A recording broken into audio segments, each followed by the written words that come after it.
There it is. All right. Good evening, everyone, and welcome to Emerging Revolutionary War Red War Revelry. So this is for those that haven't figured it out, we are taped this, so we don't answer your questions immediately. We will get to them. So this is because the Emerging Revolutionary War Group is actually in Lexington Concord right now, finishing up the tour.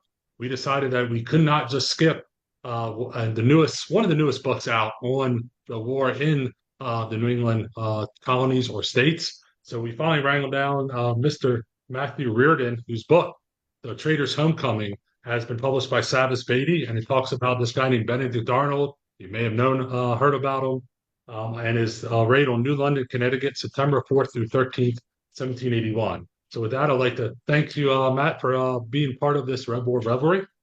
Thank you for having I me. forgot to warn you that your reputation is down on the line with dealing with this emerging Revolutionary War group. Okay. All jokes aside, no.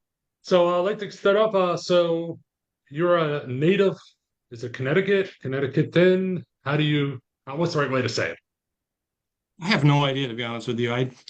My friends and I joke about it. Connecticution maybe is the official way of saying it, but Connecticut's fine too, or Nutmegger, or Nutmegger. Okay. So Connecticutians or reigning like what, NCAA basketball champions or whatever you want to, if you're a basketball fan, or so he, forth. But my whole uh, family worked at UConn, so I kind of grew up with this almost like anti-UConn bias. I oh, just couldn't okay. stand So we any more won't, UConn this, so yeah.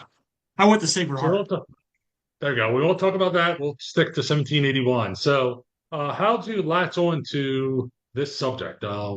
Why this raid? Well, I started out, my main interest was the Civil War, and I loved to visit Civil War battlefields, but I was so far away from them that I couldn't always get down to visit the Civil War battlefield, Virginia, Pennsylvania, Maryland.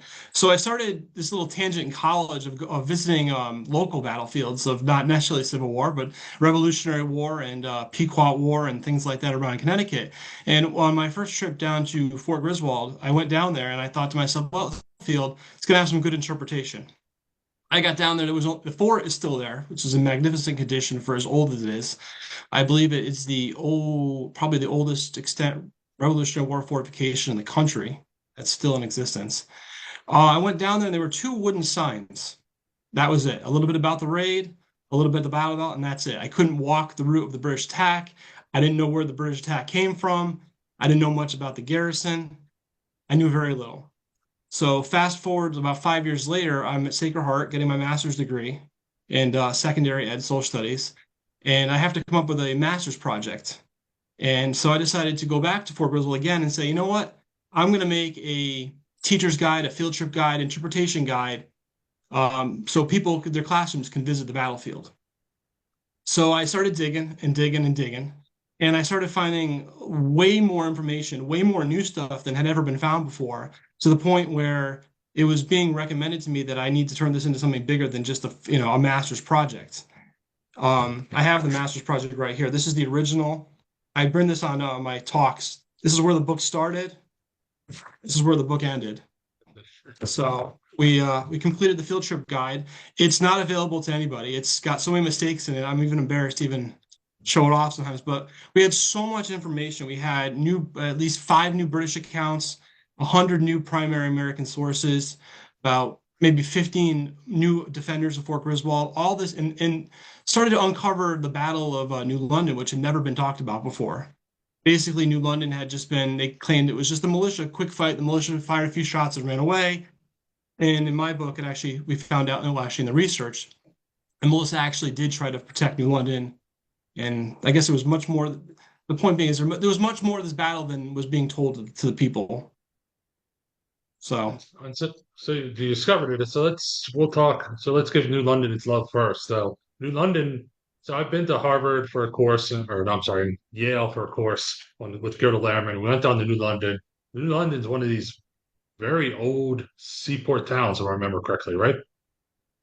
yeah, it was founded in, I think, the late 1600s by Jen Winthrop. It was chosen specifically to be a seaport town because of the Thames River that came up. It was seen as a good location for a harbor, and that's how it grew up. Yeah. And so is that why because this is a raid, but do the British identify because it's a harbor or is because what's going on there? Yeah, so the New London is basically the center of Connecticut's maritime operations. So there's a lot of stuff going on in New London. The Continental Navy is operating on New London, the State Navy is operating on New London, and the pesky privateers are also operating out of New London. And New London will become such a thorn in the side to the British that they will call it the most, at least the loyalist press will call it the most detestable nest of pirates in the country. So the British had wanted to attack New London over the course of the war, at least I think 4 or 5 times they'd actually planned and talked about it at headquarters, but it never happened until 1781 came around when Sir Henry Clinton, having been fooled by General Washington that Washington and Russian boat were going to attack New York City, he decided to launch a diversionary attack into Connecticut in order to kind of break up that attack, as well as militia and supplies that he thought were coming from Connecticut to aid in the attack on New York. So he launches a force, I mean, and it's Benedict Arnold because he's a native nutmegger.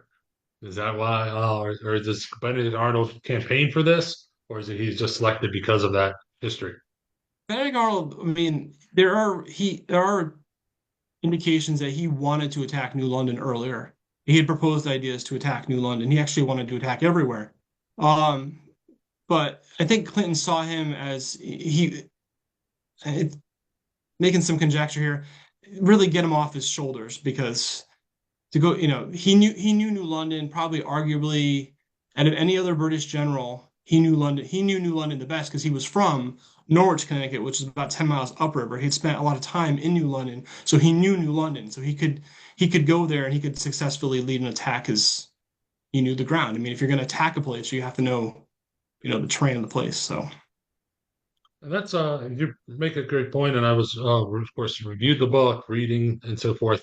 That's one of the big things I liked is like you talk about the strategy and so forth of what happened. And so can you explain for people who have not been to where New London, what how does it unfold? Where's the American line? What's this? Is there a strategy? Because you said it's uncovered. You thought the militia just ran away, but they do stand and put up a brisk engagement, correct? actually, there's really two different battles going on here. I mean, I'll backtrack in a second, but New London at this time is protected. It's its own military department.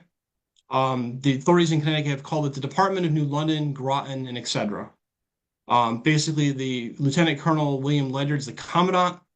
He is in charge of the defenses of New London, across the river over in Groton, where Fort Griswold is, and a small fort over in Stonington. That's his main charge of responsibilities.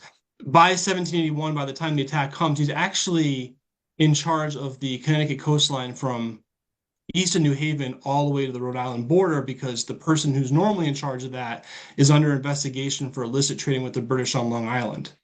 So Ledyard has this huge, wide front, but his main priority is New London Harbor. New London is protected by, on the New London side, there is Fort Trumbull, and there's also Fort Nonsense, and across the river is Fort Griswold. So in order to secure the harbor, the British need to secure the forts first. And one of the cool things we uncovered during the research was actually a letter written by an officer in the 40th Regiment of Foot who attacked New London, who talked about the plans to actually attack New London the night before.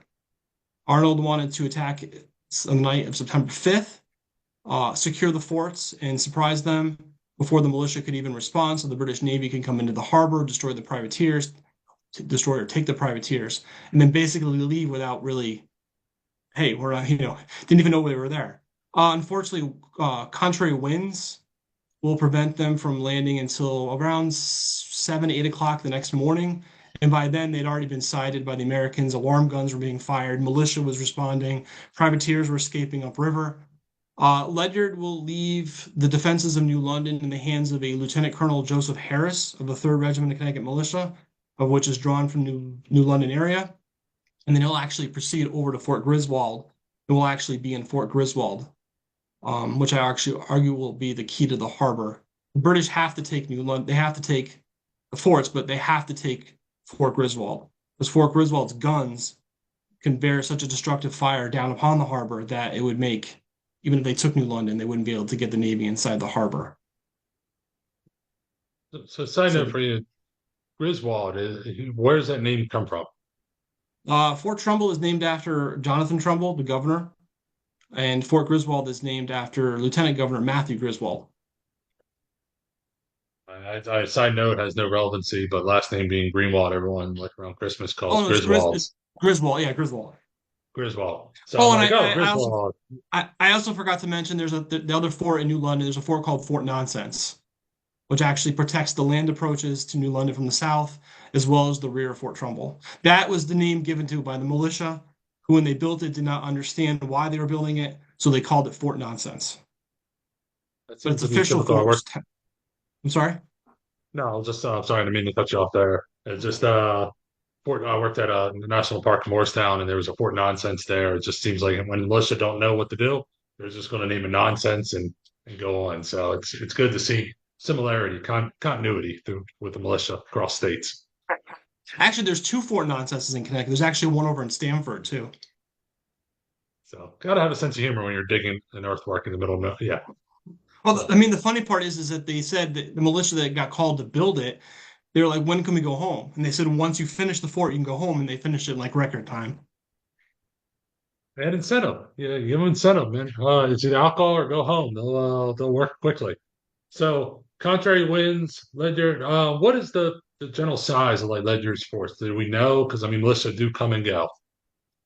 It's a hard number to figure out. I think Fort Griswold had about 100. What did I come up with? 165? 165 militia from three or four or five companies. There is more militia coming, but everyone seems to be slow in arriving.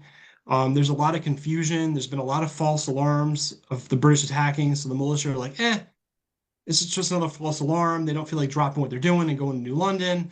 Then you have the alarm guns, which there was a myth that I battled in there about how people claim that the British secretly knew the alarm system and fired a third cannon to disrupt the militia flow, but that proved not to be true. What I found out is that not only was Fort Griswold firing alarm guns, but also Fort Trumbull was also firing them, and the privateers in the harbor were also firing their guns too. So there was a lot of confusion. So the militia were slow, they were confused, and So it's literally the perfect storm. I mean, it's it what's the is. And what. I mean, on the New London side, I would again, it's hard to say. I mean, I would during the most of the fighting, probably a few hundred.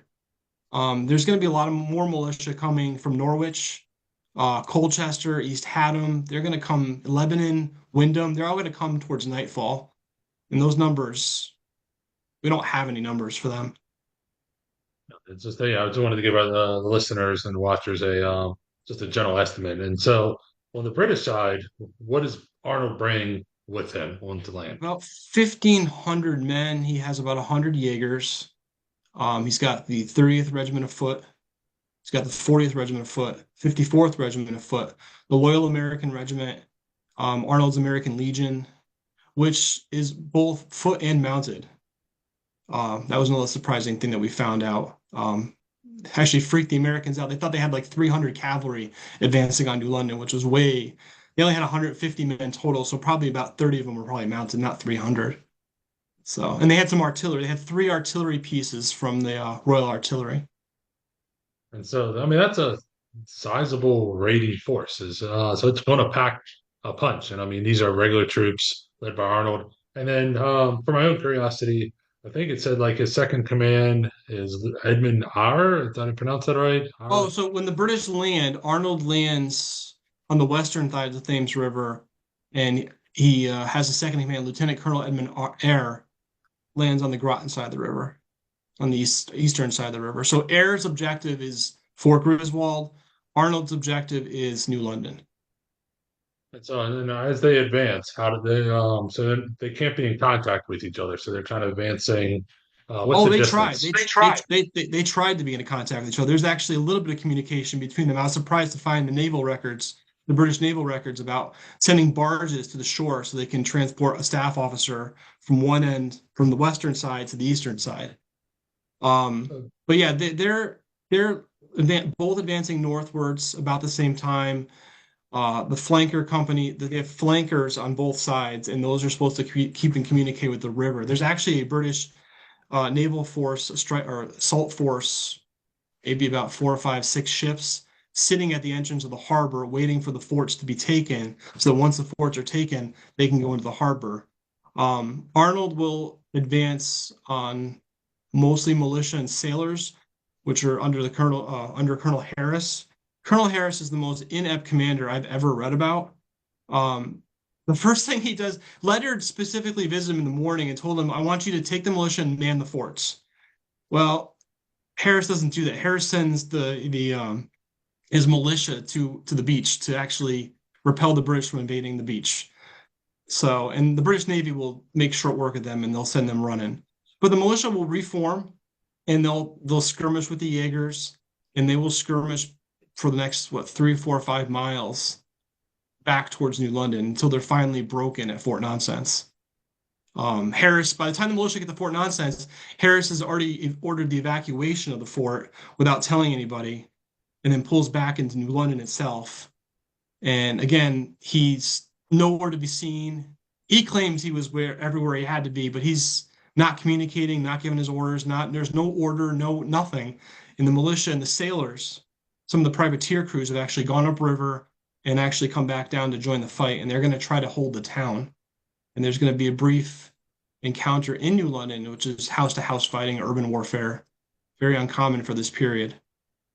And eventually the militia will be forced out of town and then pushed to the northern hills. And then by then, a new commander will arrive, Colonel Jonathan Latimer, who's the actual commander of the 3rd Regiment, and he will start to organize and start to bring some more order to the scene and do his best to correct the situation at Harris. There was a very unpleasant conversation between the two officers when they first met. And you And then found that basically, in the sources? Is there some primary? yeah, you can tell because Harris is court-martialed afterwards, and he will write a letter to the local newspaper, which I found, and he'll try to explain his actions. They don't make any sense. He was judged a good, worthy citizen, but he was not fit for military command. So as they fight through, is there for the readers? Now, I don't want to give too much away the book. I just want to give a little bit of a tease for the section so you go out and buy your book. But is there anybody you want to point out from this militia fighting through New London? Because I mean, fighting through a town, especially in the Revolution, is an anomaly. Yeah. There is a militia captain who actually Harris put in charge of his militia to meet them at the beach near a place called Brown's Farm, near where the New London Lighthouse is now. Captain Richard Deschen.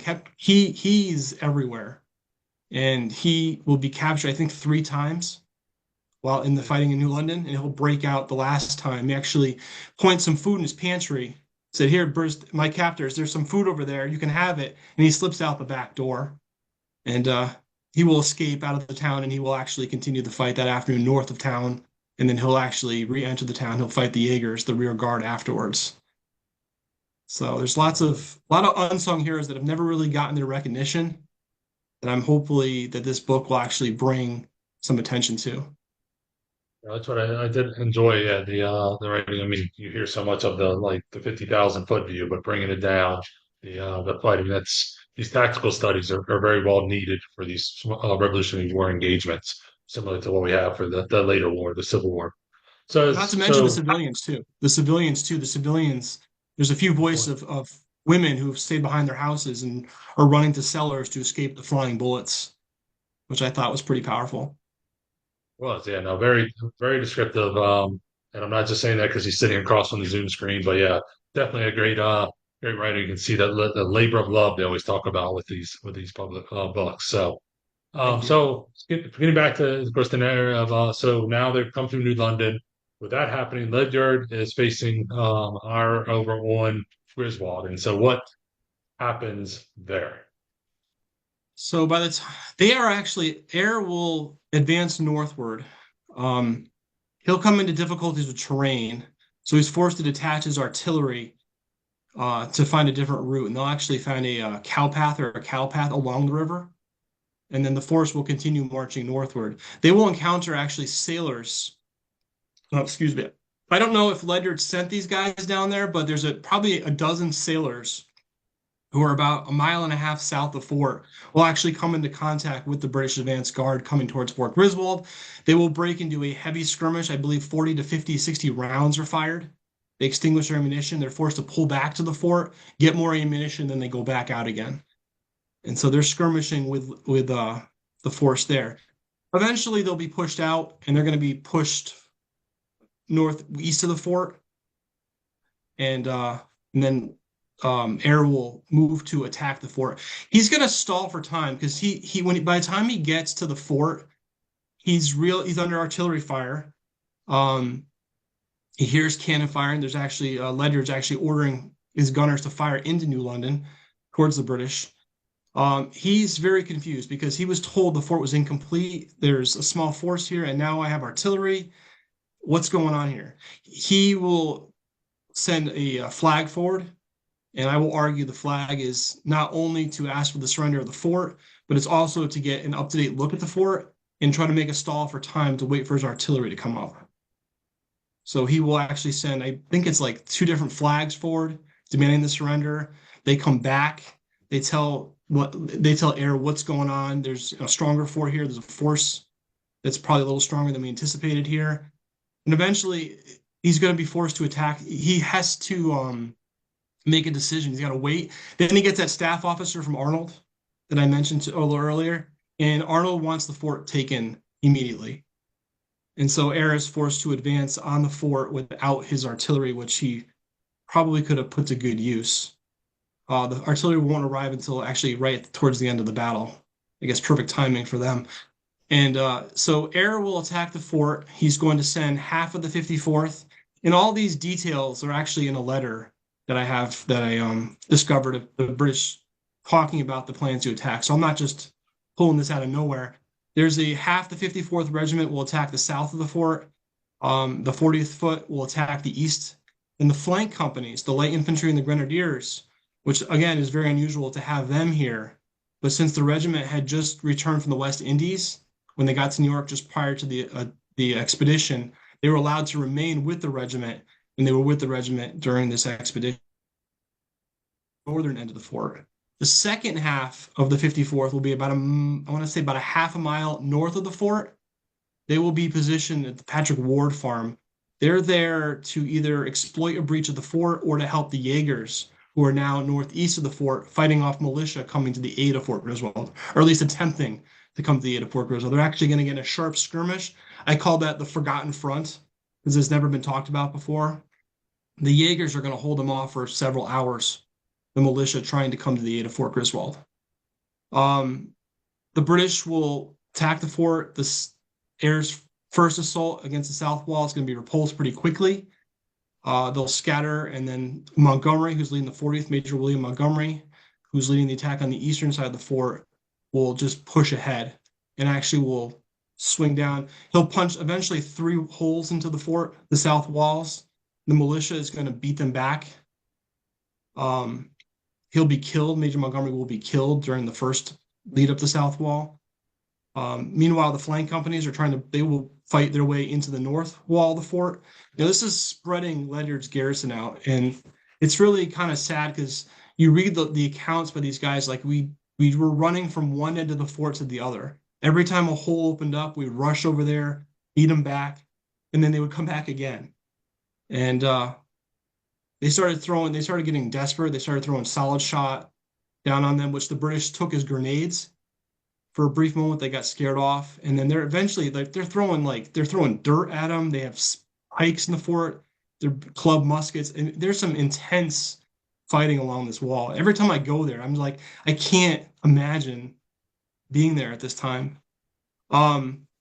Air's wing that got beaten back will eventually rejoin with Montgomery's force, the south of the fort, and they will make a concentrated push over the south wall.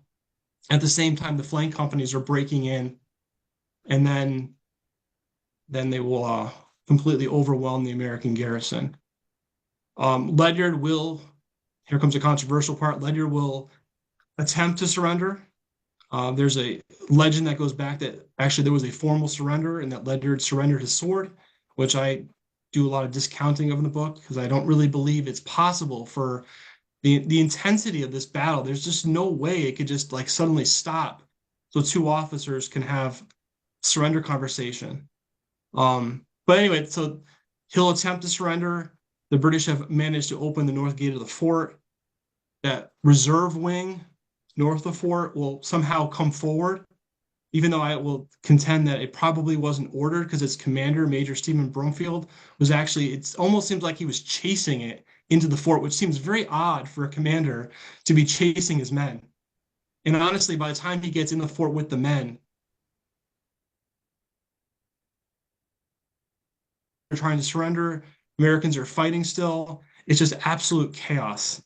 And then finally, Broomfield will come in the fort and he'll chastise a lot of his officers, or chastise, sorry, his men, and will somehow bring an end to the fighting. So that is Fort Griswold in a nutshell. Or Greenville. Now, for the people, for those who have yet to read the book or been there, what is this? You start running from one side to the other. What is the size of Fort Griswold? Do you have like just Oh general man, I wish I. specifications, It's a or small. I mean, we don't know how large it was. I mean, size wise, but the walls were like 14 to 15 feet high. Has a ditch around three sides. It's got IBT around it. It's got Chabot, the fence rails. Oh so man, it's impressive small fort. I mean, it so is.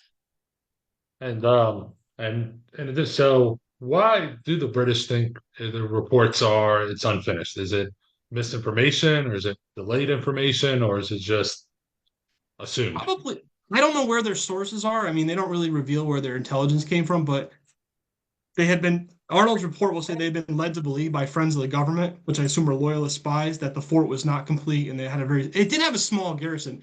Ledyard had a really difficult time recruiting men for his companies. He probably only had about 30 men originally, and most of them were teenage boys. So it's not exactly misinformation or disinformation. It's maybe just information at the time. Most of the people defending Fort Griswold are from the militia companies and some sailors. So very So transient. I mean, like it depends on what day you're there. I mean, it could have been, a militia muster day, and that's when the news came that the saw or whatever. So yeah, no, just curious there. So with so is Ledyard captured, wounded?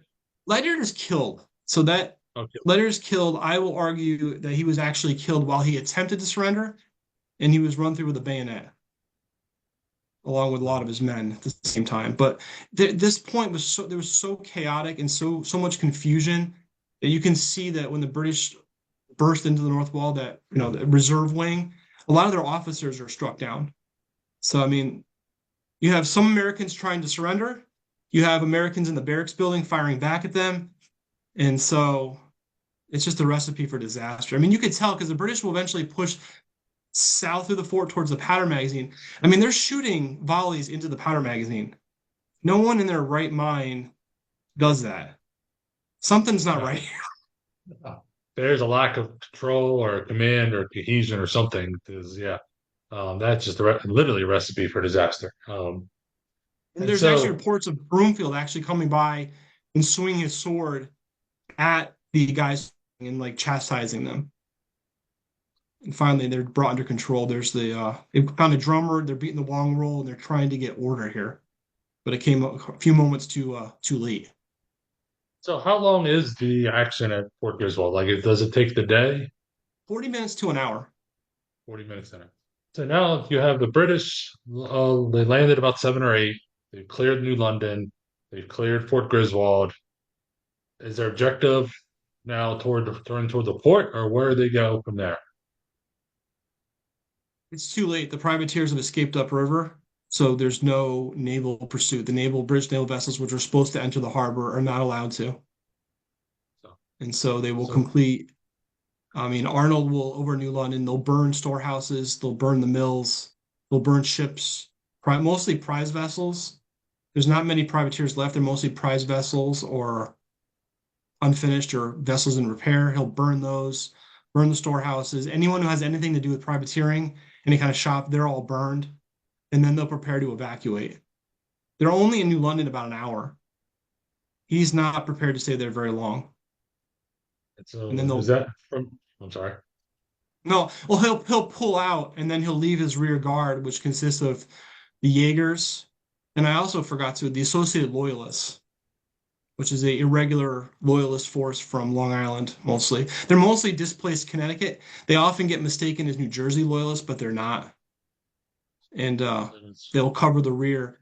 And again, showing how the British were in such a hurry and didn't intend to stay long, they didn't check one of the storehouses down along is it the Bank Street nowadays? It's almost now near where the New London County Historical Site is. There's a storehouse there and there's gunpowder in there and it does explode and it sets most of the waterfront on fire.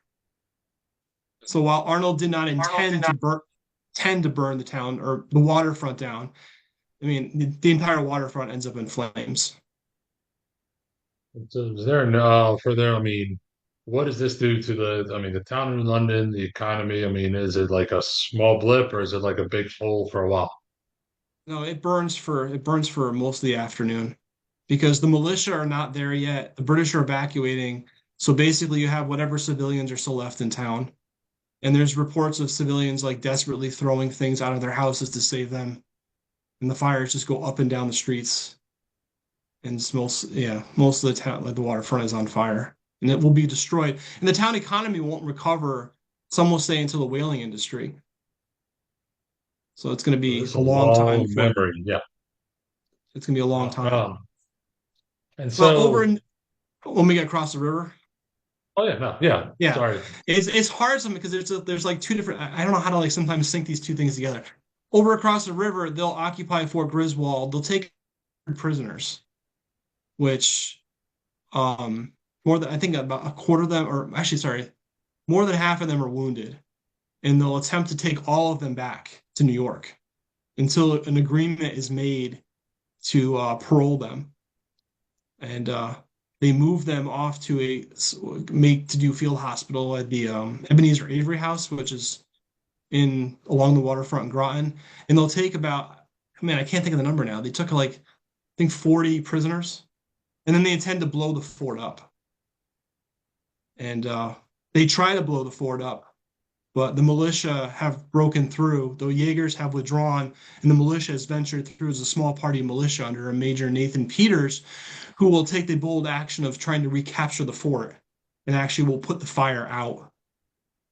And they try to go. The British artillery commander, Captain John Lemoyne, is ordered to go back, but he won't go back because he hears that there's militia up there now, and they don't know how many militia because by now it's like 10 o'clock at night, and so the fort will be saved.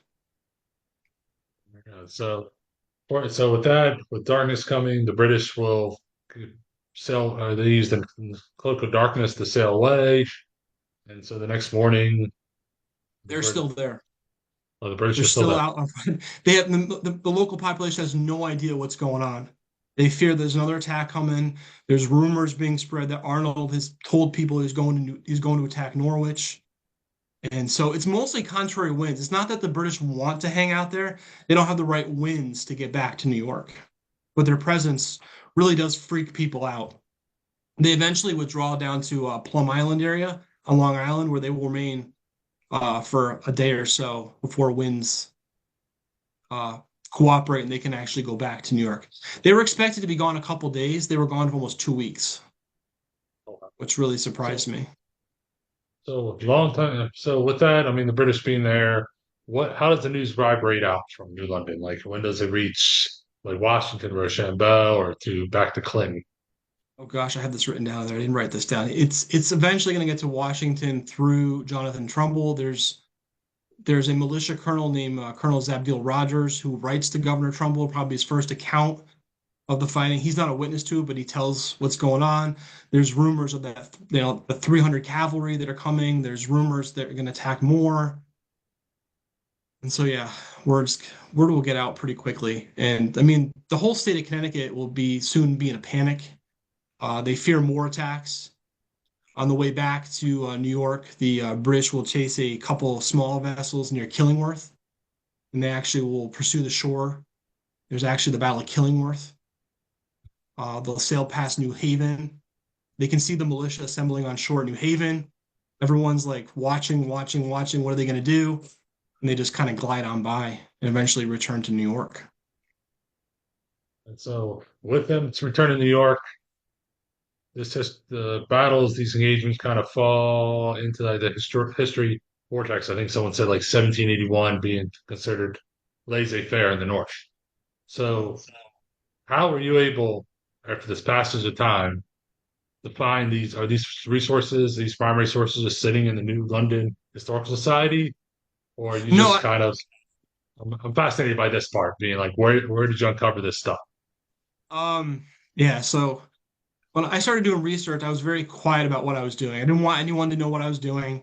They're like, "Why are you writing about this? There's already been so much written about it." One person in New London County told me not to waste my time. We know everything we need to know about it. And that actually was motivation enough for me to say, I'll prove you wrong. Watch me. And so let's see, there's a lot of stuff online now that's digitized that has never been touched before. The pensions, I think I have over 100 new primary sources, mostly using the pensions, but you got to be careful with the pensions. You got to double check, verify, make sure that they're actually being honest sometimes, because sometimes they were never even there. Uh, the British newspapers have been digitized. No one had ever looked at the British newspapers before. And I think I found my 4 to 5 new British accounts of Fort Griswold. They were letters sent back home to the newspapers. Those revealed a lot of interesting little tidbits here, little tidbits there. We found the Hessian records. Those were in London. No one had touched those before. We were able to identify with some degree of certainty the Jaegers on both sides of the river, so we know their commanders. We know the names of the casualties. From there, yeah, we just land records. Land records are unbelievable too. Deeds. Sometimes people talked about the attack in their wills. These are things that we lost. So I was able to kind of piece together some more of the civilian aspect. Um, yeah, mostly those British pension records were unbelievable. It's amazing. I mean, that's like history is one of these things like you keep pulling different threads, trying to find the things, trying to connect the stories. Um, did it Oh, I should unfold kind also. of how Oh, you? sorry. I should Yeah. also add that my friend Don Haggis gave me the British muster rolls really early on, and I was able to actually reveal the names of the British casualties at Fort Griswold for the first time. That was there too, and then also the British naval records. Those were also untouched. Amazing. So as you do this research, is like did it unfold kind of how you wanted it to unfold? A lot of surprises, turns. What's one startling thing? I don't give some away that really kind of surprised you. Well, I mean, I was of the opinion that Ledyard was never trying to surrender. I thought he was trying to lead a counterattack. He's often described as pointing his sword. That's where I was originally going with this. But as I started reading some of the contemporary sources, he was like he was trying. I had to change my own opinion that he was that the story that they had been telling over the years about him surrendering was probably only a half truth. They probably what's the right word? They took the truth and they kind of Embellished it a little added bit. to it.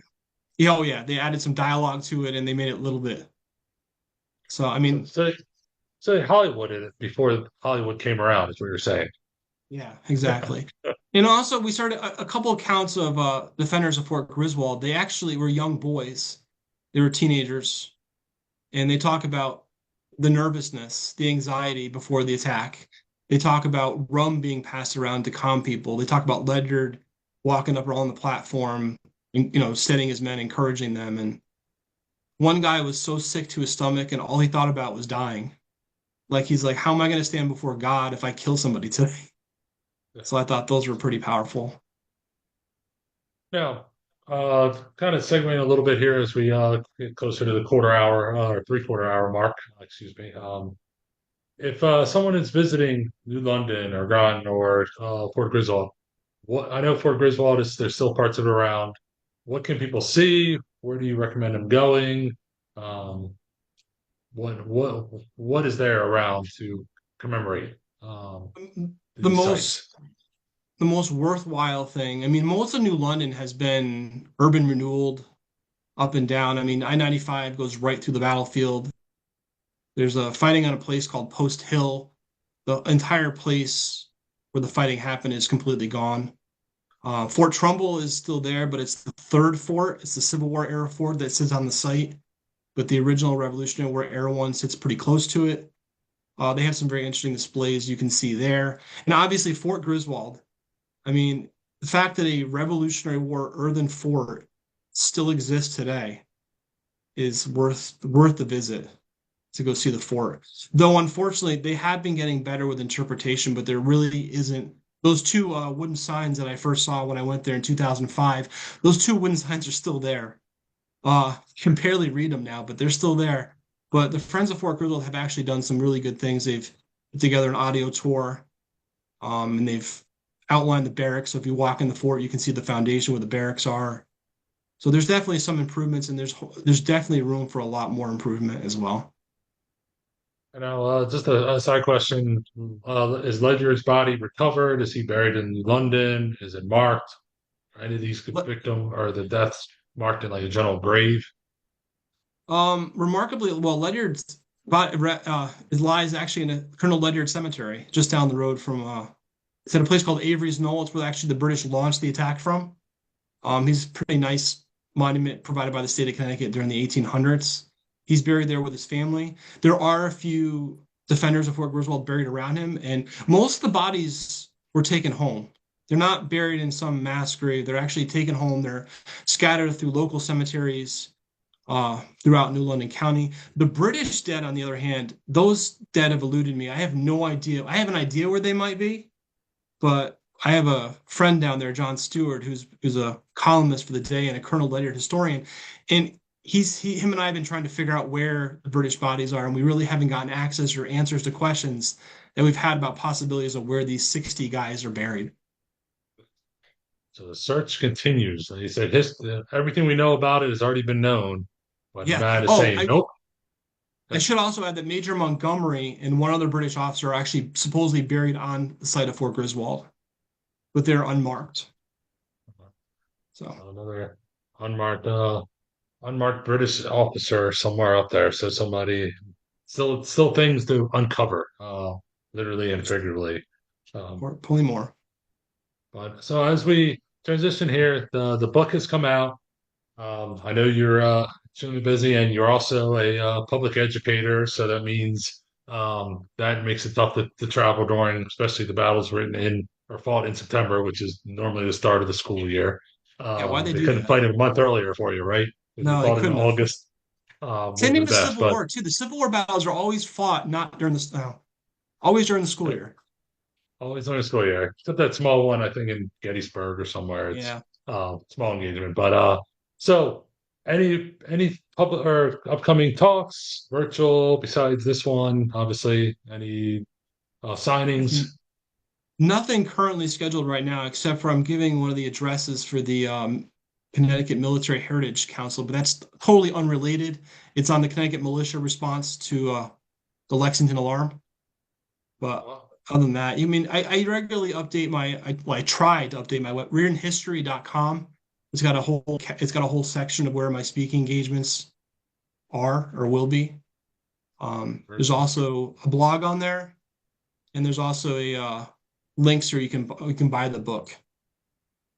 And so for all those, we will have this. We'll put it in the comment section when this goes live. We'll actually also have it up on the Emerging Revolutionary War blog about as well. So check back to that blog post that would have went live through this past week as well. So catch it there. Obviously, Matt, as we finish up here, I'll get toward the 10 of the hour. We know you have other things to do, but we appreciate you taking the time out to speak on your book. Any last thoughts, comments, things that you would like we haven't touched on? Anything at all? I'll leave it open. Give you a few minutes to sit here and wax and wane about Connecticut militia, No, no Benedict pressure, Arnold. right? No pressure. No pressure. So No, I'm particularly, I never realized what was going to happen. I mean, when I started with this little thing, I never had any clue it was going to turn into this. And so there's parts of the book that I'm particularly proud about. We reconstructed some of the militia rosters. All the maps are original. My map maker, Edward Alexander, he's really good. He's really patient with me. I sent him some research, some files or drawings earlier. He's like, wow, I've never seen them so detailed before. I had a lot of time in my hand during COVID. I spent a lot of time with land records, so the maps are really good. And and we tried to look at Fort Griswold not just for the battle, but also like life at the fort. What was life like there? I mean, that was a military post for several years, and I hope that, people will start to look at that as well as the battle. Especially, and one of the things I like to plug is that for being a public historian and working for the National Park Service in my day job, a lot of these things you like to see the modern photographs so you can stand in those spots and say, okay, even though the history might have been bulldozed or modernized or whatever else, at least you know you're in that area. And so in your book, there are a few photos of here's the modern view, but here's where you're standing. And so I think that I'd like to just pass on kudos because I'm very appreciative of that because I am one that will take the detour off I-95 and stand there and probably be the one to yell at with the Maryland license plate saying, get out of the way or whatever. But so I just wanted to plug that saying it is a book, although it is hardback, it is definitely very readable, definitely with those photographs and so forth. It is public history at its best. So I really Thank you very appreciate much. the micro study. That was the objective, and I'm glad that I've met it on some aspects. Yeah. Oh, you definitely did. And so, with that, we'll thank Matt again for taking his time here to talk about the Traitors' Homecoming, Benedict Arnold's raid on New London, Connecticut, September 4th through 13th, 1781. Remember, ReardonHistory.com. It has links to buy the book, any updates about future speaking engagements when he's not teaching the youth of America, but also to published through Savas Beatty. I mean, Ed Alexander, we can't shout him out enough. He does the maps for our book series, the Virgin Revolutionary War series. So great cartographer as well. So we'll I also return have to in give a 2 weeks. Yeah, go sorry, for it. I gotta thank Ted Savas too, because Ted Savas, he didn't have to publish this book, especially being an unknown author. So I have to give a special shout out to Ted and all the crew at Savas Beatty too. Oh yeah, no, Ted has been great. He is now a transplanted East Coast guy, so at least we got him on the right shore from California now. So yeah, thanks to Ted and the great team at Savas Beatty that continues to do this. We will be back in 2 weeks, October 27th, right before Halloween for the next Rebel Revelry. Be sure to check out our YouTube. We'll have this up there as well. It'll also get converted over to a podcast, so wherever you listen to your podcast. And then we'll be doing into November. But before that, thank you again, Matt, for taking the time. Go buy Matt's Thank you. book, and we'll see you guys, everyone back here in 2 weeks for the next Red War Revelry.